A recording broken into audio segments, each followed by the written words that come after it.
that feeling when you sit down at your desk, you open your laptop, you have this one specific thing you need to do, maybe summarize a video or write a quick email, and you just freeze. The screen stare. I know it well. It's not that you can't do the work. It's that you have like 50 tabs open.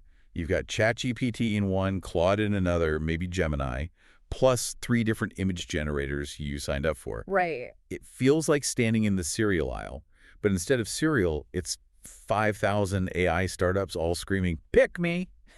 It's a very real phenomenon. We call it tool paralysis. You could argue it's the defining condition of the modern workflow. Paralysis is exactly the right word. I mean, everyone listening right now knows there's an AI for everything. We know that. But nobody seems to know which one is actually safe or effective or, honestly, which one is worth putting your credit card in for. Well, today we're going to try and fix that. We are. We're looking at a really timely release that it cuts right through that noise.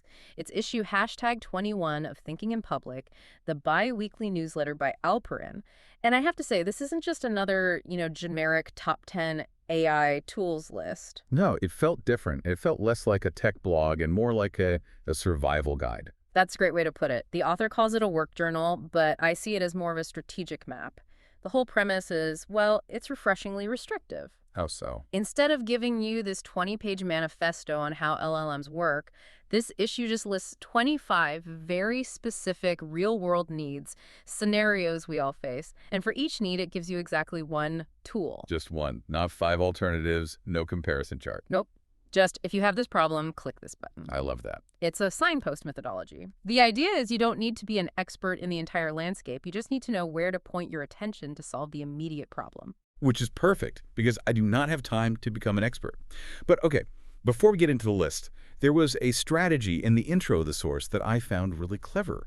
Because my problem is, even if you tell me use tool X, I still have to go learn it. Right, the learning curve. Yeah, I have to read the manual, watch a YouTube tutorial, and usually by minute 5, I just give up and do it the old way. The friction of learning is higher than the friction of doing.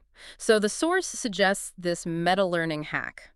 When you see a tool on this list that fits your problem, do not read the manual. I love any advice that starts with "do not read the manual." It's a bit counterintuitive, right? But the advice is go to your favorite chatbot, Claude, ChatGPT, whatever, and just outsource the learning. You ask it, I want to use tool X for this specific task. Scan its website and tell me how to set it up, where it breaks, and what mistakes people make. So you're using AI to learn the AI. Precisely. You're bridging the gap between downloading and doing. It turns a 2-hour learning curve into, what, a 5-minute checklist? That is a huge unlock. Okay. Okay, I'm ready. I want to declutter my workflow. Let's get into these 25 scenarios. Where are we starting? Let's start with what the source calls the magic buttons. This is all about content creation and media. And the first scenario, I think, addresses a pain point you have complained to me about maybe 3 times this week. Let me guess. Subscription fatigue. Subscription fatigue. Ugh, it is so real. I'm paying for ChatGPT Plus. Then I hear Claude is better for coding, so I subscribe to that. Then Gemini. Suddenly, I'm spending a car payment on subscriptions I barely use. You're bleeding $20 a month in 10 different directions. Exactly. This is where the source recommends a total shift. If you want to test these models, especially text models, without, marrying them, the signpost points to OpenRouter. Okay, explain OpenRouter to me like I'm 5. Is it another chatbot? Think of it more like an aggregator, a gateway. Instead of paying OpenAI and Anthropic and Google separately, OpenRouter gives you access to all of them through one interface. But the key difference, and this is the game changer, is the business model. You don't pay a flat monthly fee. You pay for what you use, token by token. Kind of like a prepaid phone card? Exactly like a prepaid phone card. So if you want to test the new Claude 3.5 Sonnet for one little project, you spend maybe 30 cents, not $20. It lets you be model agnostic. That is so smart. And does that work for the image stuff too? Because that's where I really get lost. Same logic, different tools. For images or video, the source points to FileLaw.ai or Replicate. These are platforms where you can run the open source models. And again, you pay strictly for the compute time. It stops the financial bleeding. Okay, that saves my wallet. Now let's talk about saving my time. A massive part of my day is repurposing. I have a PDF or a messy text file or a YouTube video from 3 years ago, and I need to turn it into a blog post. The one-click repurposing grail. The source is unequivocal here. Notebook LM. I've heard the hype around this. It's the Google tool, right? It is. And the reason it's the pick here is all about grounding. You know how most AIs, they hallucinate, they just make things up. Oh, yeah, they're very confident liars. Well, Notebook LM lets you upload your specific documents, and it creates this closed ecosystem. It will only answer based on your data. So if you ask it to summarize key points, it's not pulling from the internet, it's pulling from your file. So it's not guessing, it's citing. Correct. You can turn a 50-page report into a briefing doc, an FAQ, whatever, and you can actually trust the output. Okay, flipping the script.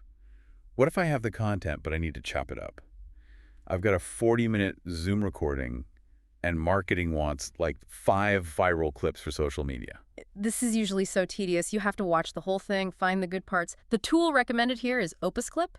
It analyzes the long video, identifies the host. It finds the hooks itself. It does. It actually judges the content for virality potential. It gives you a score. It says, this 10-second clip has a high chance of performing well.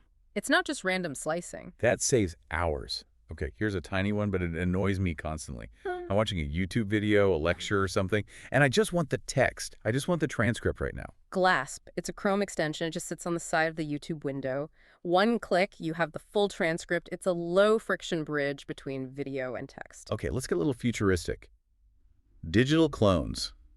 The source mentions tools for generating video and audio from scratch. Right. For when you can't be on camera or you need to speak a language you don't know, the tool here is HeyGen AI. Is this the one where the lips move perfectly? Well, yeah, but the source adds a really important caveat. Done better than perfect. Is it Hollywood level? No. Can you tell it's AI if you look closely?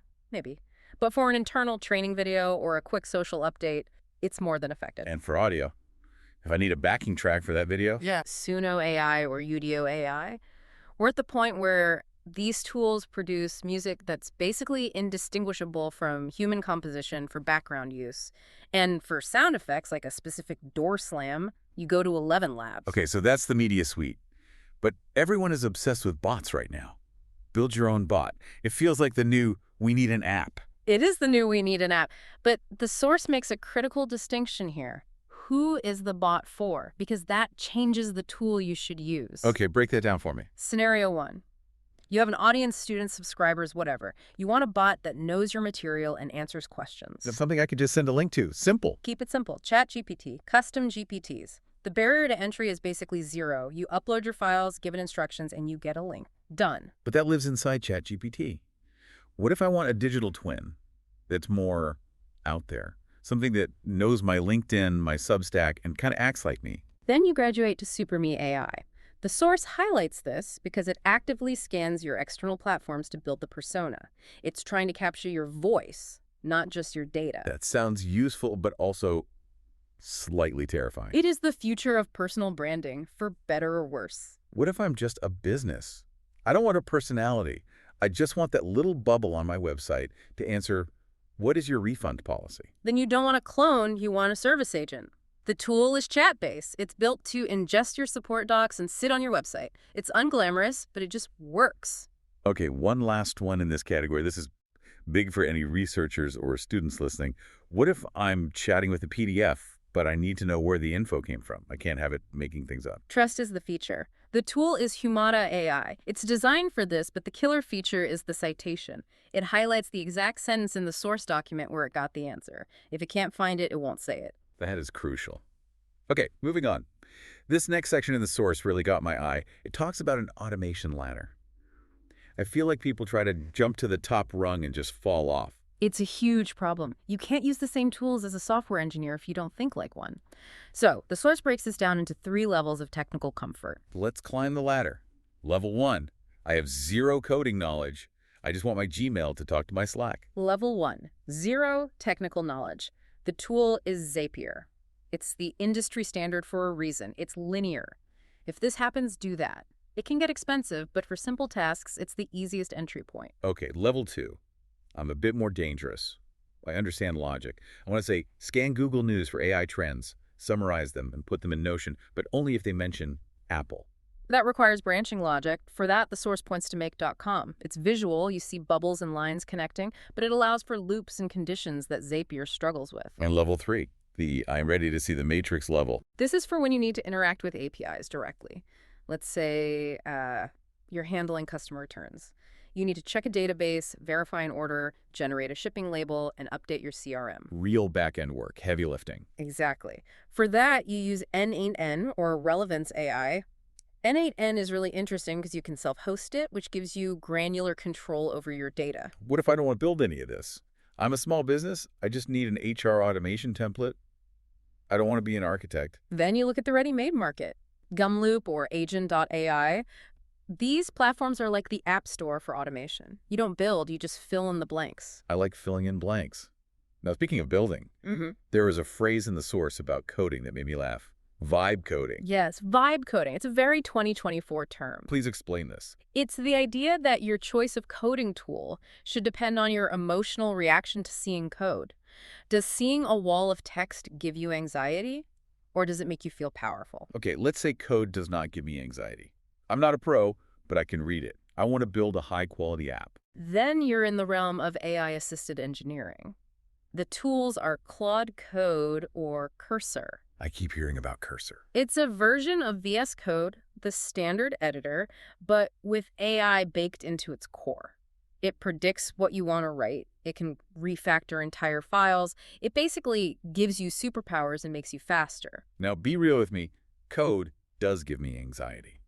I want the website, I want it to work, but I do not want to see a single bracket or semicolon. Then you are the target audience for Lovable or Bolt.new. These are prompt-to-app interfaces. You type, I want a landing page for a dog walking service with a booking form, and it renders the website. And you just click on things to change them. Exactly. You click an element and say, make this button bigger. You never touch the code. That feels like magic. It is. But remember, the trade-off is less control. For getting a first version out the door, though, it's unbeatable. And for mobile apps specifically. Replit is the heavy hitter there, Yeah. though the source also flags Emergent and Base 44 as ones to watch.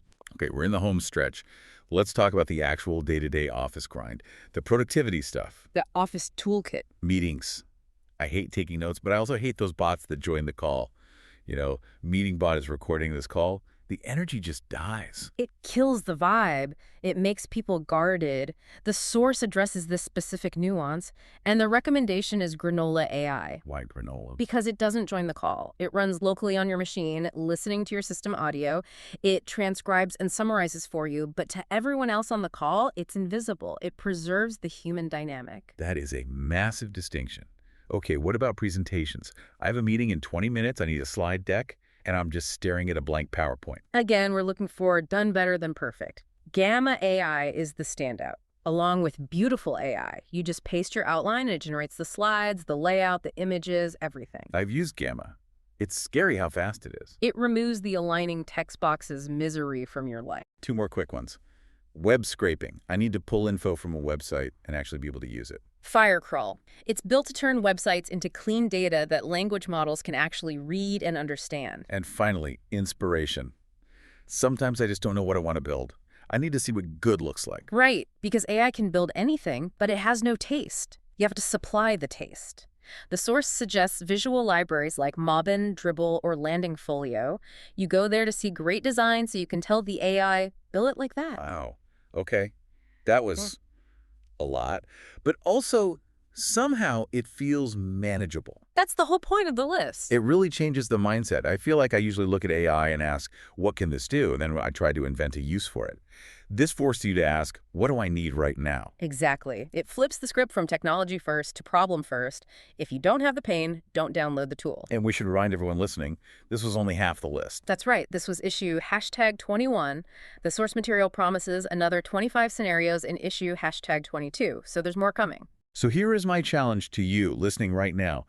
Do not, I repeat, do not go and sign up for all of these. Well, just give yourself tool paralysis all over again. Just pick one. Just one bullet point from today that made you go, oh, I have that exact problem. And try the strategy. Go to your chatbot, type in the name of the tool, and say, teach me how to use this. It's the best way to learn. You know, it raises an interesting question about the future of work. We used to value the person who knew how to do the technical thing, the person who knew the command line, the complex software. Right, the specialist. But in a world where these tools solve specific problems so easily, maybe the most valuable skill is becoming the ability to accurately define the problem. If you can define the problem clearly, the tool is a click away. But if you don't know what you're trying to solve, no amount of AI can help you. That is something to chew on. Define the problem, then find the tool.